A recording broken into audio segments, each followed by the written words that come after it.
Hi, I'm Louisa Shafia on ehow.com. Today I'm making a mushroom quiche.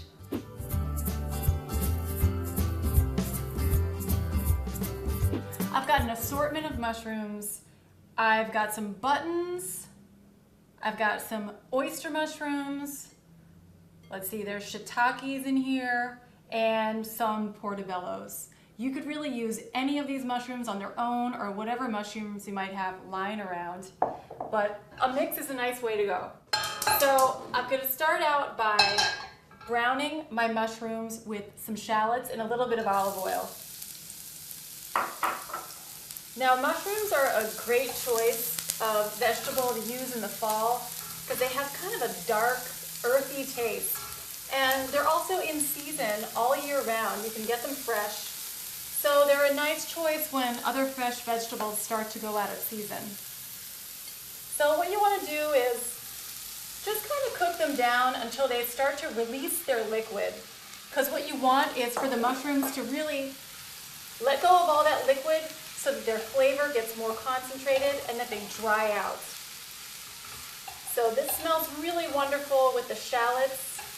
And in case you've never cooked with shallots, they look like this. They're a little bit milder than a regular large onion, but they have a more complex flavor and they're a little bit more sweet. So the combination of the mushrooms and the shallots is really powerful. Now, once these are cooked off, I will be pouring my mushrooms into a prepared quiche crust, and I'm going to top them with some grated Gruyere cheese. Another key ingredient of a quiche is eggs. So this recipe calls for 6 eggs.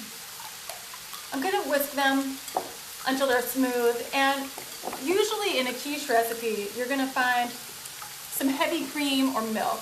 Now I wanted to try a quiche recipe that was a little bit lighter, and I always find that when I make scrambled eggs, I can just add a little bit of water to the eggs instead of milk to make them rich. So I decided to try the same thing with my quiche. I'm going to skip a little bit of the fat that's usually called for and just add some water in here. Just about 2 tablespoons. Okay, so my mushrooms are browning. Mushrooms are a really wonderful source of protein, and they've got that kind of really deep smoky flavor, which you'll sometimes get from meat. So they're very satisfying. Okay, so these look good. I'm gonna add a little bit of salt, a little pepper. Smells wonderful. So I've got my prepared quiche crust, and all I did was I baked this in a 350 oven for about 10 minutes, just to brown it a little bit. So I'm starting out by putting a layer of the grated cheese on the bottom. Just really spread the creaminess all throughout the quiche. Okay, then I put down my starring ingredient, the mushrooms. And this is great. The mushrooms can be hot right out of the pan. You don't have to wait for them to cool. They can just go straight in. So I spread those out. Okay, some more cheese, and you can be really generous with the cheese.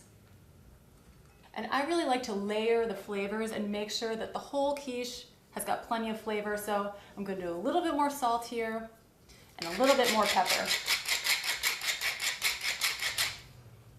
Okay, last but not least, I'm going to pour in my egg mixture.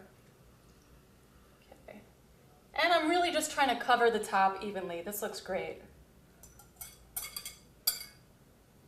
So my quiche looks ready to go. I'm going to bake it in a 350 oven for about a half an hour. Here's my quiche. It came out of the oven just a little while ago, and I knew it was done because when I poke the top, it feels firm. So I know that the eggs are fully cooked, and then you can see it's got a little bit of a golden crust on the top. So let's taste this. I'm going to cut a little piece out. So this makes a great, easy brunch dish. It makes a good, quick weeknight meal. It's very, very low maintenance, and it's beautiful, and it's got so much flavor. So let's taste this. Lots of cheese, lots of mushrooms. Perfect. Thanks for joining me. I'm Louisa Shafia. I'll see you next time on ehow.com.